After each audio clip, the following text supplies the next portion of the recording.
In 1800, this is what the United States of America looked like. It spanned half the continent, from the Atlantic Ocean to the Mississippi River. The Mississippi was the major highway for settlers living in the western lands. Crops and other goods would be shipped down the river to the port of New Orleans, and from there to markets along the East Coast. Nothing was more important than free navigation of the Mississippi and free access to New Orleans. New Orleans had been founded in 1718 and was the capital of New France. But all that changed after the French and Indian War. Remember, that was the war in which France lost all of its territory east of the Mississippi to the British. Well, during the war, France signed a secret pact with Spain.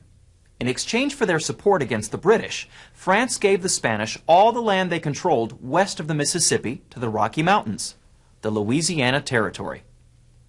For a while, everything was fine. Spain allowed American farmers to use the river and store their goods in New Orleans duty-free. Then things changed. By 1800, Napoleon Bonaparte was in control of France.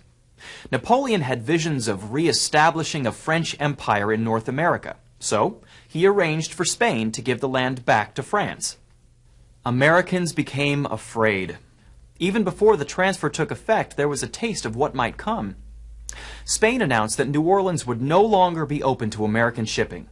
Western farmers demanded war.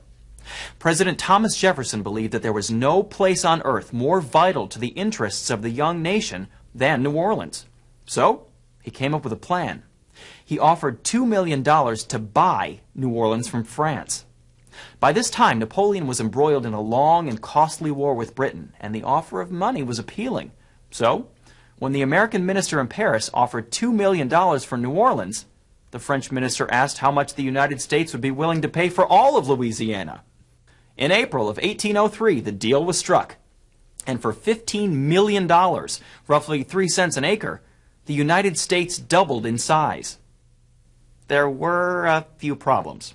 First of all, President Jefferson wasn't certain the Constitution allowed him to make this kind of purchase. He wanted to wait and ask Congress to propose an amendment that would give him the authority. But others persuaded him not to wait. One other problem was that no one really knew the exact boundaries of the territory. When asked, the French minister said, "I can give you no direction. You have made a noble bargain for yourselves, and I suppose you will make the most of it." Make the most of it the United States certainly did.